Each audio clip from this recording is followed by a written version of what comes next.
Students, जैसे कि इसकी प्रीवियस वीडियो में हमने डिस्कस किया था एटम को, केमिस्ट्री की बेसिक यूनिट एटम को।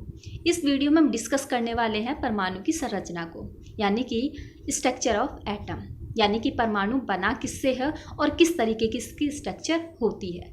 तो बात करते हैं परमाणु के स्ट्रक्चर की। तो परमाणु क्या है, 3 चीज़ों से मिलकर बना होता है, इलेक्ट्रॉन, प्रोटॉन और न्यूट्रॉन। एक परमाणु में क्या प्रेजेंट होते हैं, इलेक्ट्रॉन प्रेजेंट होते हैं, प्रोटॉन और न्यूट्रॉन। इन तीनों से मिलकर एक परमाणु का निर्माण होता है। परमाणु के स्ट्रक्चर की बात की जाए तो ये इलेक्ट्रॉन, प्रोटॉन और न्यूट्रॉन परमाणु के अंदर किस तरीके से रहते हैं।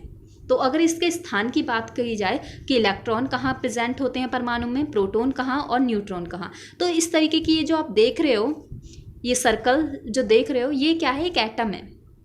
एटम में क्या होता है, एक सेंटर में एक पॉजिटिव चार्ज, एक नाभिक होता है। क्या होता है, एक नाभिक होता है, छोटा सा नाभिक होता है जिस पर धनायन होता है। यानी कि जो नाभिक होता है इसमें प्रेजेंट होते हैं न्यूट्रॉन और प्रोटॉन, यानी कि न्यूट्रॉन और प्रोटॉन किसी भी परमाणु के नाभिक यानी कि बीच में उपस्थित होते हैं। क्योंकि न्यूट्रॉन क्या होता है, न्यूट्रल होता है, ना तो इस पर पॉजिटिव चार्ज होता है ना ही नेगेटिव चार्ज होता है। प्रोटॉन पर पॉजिटिव चार्ज होता है जबकि इलेक्ट्रॉन पर नेगेटिव चार्ज होता है। क्या होता है कि जितने नेगेटिव चार्ज होते हैं उतने ही पॉजिटिव चार्ज होते हैं, यानी कि किसी भी एटम के अंदर जितने इलेक्ट्रॉन प्रेजेंट होंगे उतनी ही संख्या में प्रोटॉन प्रेजेंट होंगे। ठीक है, लेकिन न्यूट्रॉन की संख्या कम भी हो सकती है और ज़्यादा भी हो सकती है। तो इलेक्ट्रॉन नेगेटिव चार्ज के होते हैं, प्रोटॉन हमारे पॉजिटिव चार्ज के होते हैं, न्यूट्रॉन हमारा न्यूट्रल होता है। तो अभी हमने बात की थी नाभिक के अंदर क्या होता है, न्यूट्रॉन प्रेजेंट होते हैं और प्रोटॉन प्रेजेंट होते हैं। तो क्योंकि न्यूट्रॉन पर कोई चार्ज नहीं होता, प्रोटॉन पर कैसा चार्ज होता है, पॉजिटिव, तो इसीलिए नाभिक को हम प्लस के चार्ज से दिखाते हैं। इसका मतलब क्या है कि जो नाभिक है उसमें किस तरीके के पार्टिकल्स रखे गए हैं, प्रोटॉन यानी कि पॉजिटिव चार्ज के पार्टिकल्स इसमें प्रेजेंट होते हैं। जबकि जो ये जो सेल आप देख रहे हो, ये सर्कल जो आप देख रहे हो, इन्हें क्या कहते हैं, सेल बोलते हैं, कोष बोलते हैं। इन कोष में क्या होते हैं, ये जो इलेक्ट्रॉन है ये चक्कर लगाते हैं, स्पिन करते हैं सर्कल में। क्या करते हैं, ये स्पिन यानी कि गोल गोल घूमते हैं।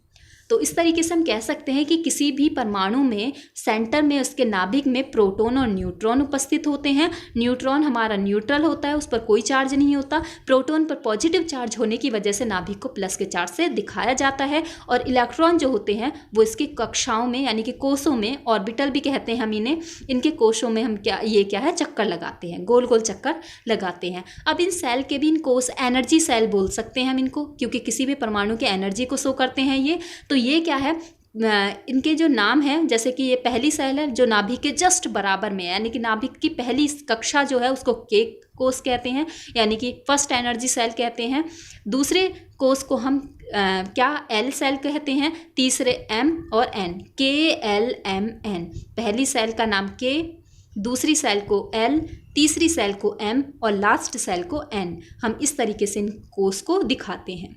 ये हमारी फर्स्ट एनर्जी सेल है, सेकंड एनर्जी सेल है, third energy cell and fourth energy cell. तो इस तरीके से ये एनर्जी को दिखाते हैं। अब क्या है कि पहली जो कोष होता है, के कोष में ज़्यादा से ज़्यादा कितने इलेक्ट्रॉन घूम सकते हैं, 2। यानी कि ये सेल जो है काफ़ी छोटी होती है, और इसमें क्या है, सिर्फ और सिर्फ 2 इलेक्ट्रॉन घूम सकते हैं। दूसरी सेल में, एनर्जी सेल में ज़्यादा से ज़्यादा कितने इलेक्ट्रॉन घूम सकते हैं, 8। 8 से ज़्यादा नहीं, कम हो सकते हैं लेकिन 8 से ज़्यादा इलेक्ट्रॉन इसमें नहीं घूम सकते। देन आप जो एम सेल है उसमें ज़्यादा से ज़्यादा 18 इलेक्ट्रॉन घूम सकते हैं। इस सेल में ज़्यादा से ज़्यादा 18 इलेक्ट्रॉन घूम सकते हैं, और उससे आगे की सेल में 32 इलेक्ट्रॉन ज़्यादा से ज़्यादा घूम सकते हैं। इससे कम कितने भी हो सकते हैं लेकिन ज़्यादा से ज़्यादा 32 इलेक्ट्रॉन घूम सकते हैं। तो इस तरीके से हम कह सकते हैं कि इसके जो चारों तरफ है, ये इलेक्ट्रॉन, नाभिक के चारों तरफ क्या है, इलेक्ट्रॉन चक्कर लगाते हैं। अब इन्हें एनर्जी सेल क्यों कहा गया है, जैसे कि हम जानते हैं कि पॉजिटिव चार्ज नेगेटिव चार्ज को अट्रैक्ट करता है। जैसे आपने देखा होगा मैग्नेट को, चुंबक को, चुंबक क्या करती है, अपोजिट पोल को एक दूसरे से अट्रैक्ट करती है, यानी कि नॉर्थ पोल साउथ पोल को अट्रैक्ट करता है और साउथ पोल नॉर्थ पोल को अट्रैक्ट करता है। इसी तरीके से ये चार्जेस में भी होता है, आयंस में भी होता है। जो पॉजिटिव आयन होता है वो नेगेटिव चार्ज को अपनी तरफ अट्रैक्ट करता है, खींचता है, और जो नेगेटिव चार्ज है वो पॉजिटिव चार्ज को अपनी तरफ खींचता है। और नेगेटिव नेगेटिव चार्ज जब आपस में मिलेंगे तो वो एक दूसरे को रिपल करेंगे, यानी कि एक दूसरे को दूर फेंकेंगे। जबकि अपोजिट साइन एक दूसरे से मिलते हैं तो वो एक दूसरे को अट्रैक्ट करते हैं। तो इस तरीके से क्या कह सकते हैं हम, जो पहली सेल है यानी कि जो फर्स्ट कोष है वो नाभिक के जस्ट बराबर में है। क्या है, जस्ट बराबर में। तो इसमें क्या है, पॉजिटिव चार्ज है और ये इलेक्ट्रॉन क्या है, नेगेटिव चार्ज के होते हैं। तो ये क्या है, इन्हें जो नाभिक है इस सेल के इलेक्ट्रॉन को बहुत कसकर अपनी तरफ खींच कर रखता है, ठीक है, जिसकी वजह से इसका सेल का साइज छोटा हो जाता है। उसके बाद जो सेकंड सेल है उस पर थोड़ा कम फोर्स लगेगा। जैसे जैसे आप नाभिक से दूर होते चले जाओगे, एक तरीके से हम कह सकते हैं जैसे चुंबक के पास अगर आप लोहे को लेके आओगे तो लोहे को चुंबक के पास जितना पास लेके आओगे वो उतनी तरीके जल्दी उसे अट्रैक्ट कर लेगी।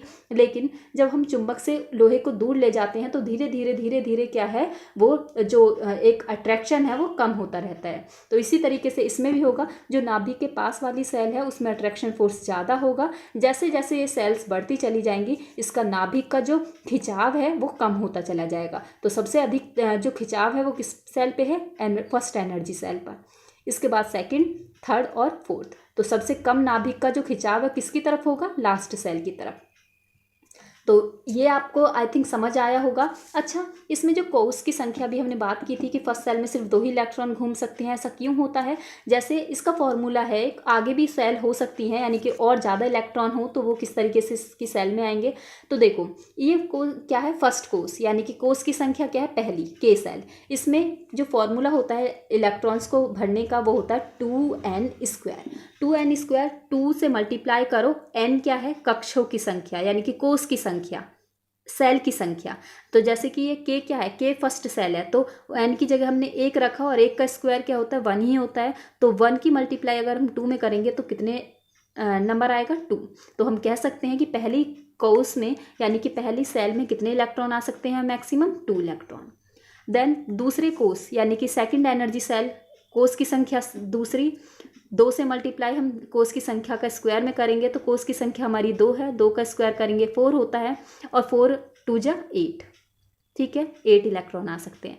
उसके बाद तीसरे कोष की बात करें तो कोष की संख्या 3, हम n की जगह 3 रखेंगे तो 3 का स्क्वायर क्या होता है, 3 3 जा 9 और 9 2 जा 18 हो गए। देन हम बात करेंगे 4 कोष की यानी कि चौथे कोष की। तो n की जगह क्या है, 4, n की वैल्यू अगर 4 रखेंगे और 4 का स्क्वायर क्या होता है, 4 4 जा 16 और 16 2 जा 32। इसी तरीके से अगर 5 सेल है, नेक्स्ट सेल है, सेल की संख्या 5 है तो हम 2 की मल्टीप्लाई 5 के स्क्वायर से करेंगे तो 5 5 जा कितने होते हैं, 20। 5 5 जा कितने 5 5 जा होते हैं 25। 25 की मल्टीप्लाई हम 2 से करेंगे तो कितना आता है, 50, ठीक है।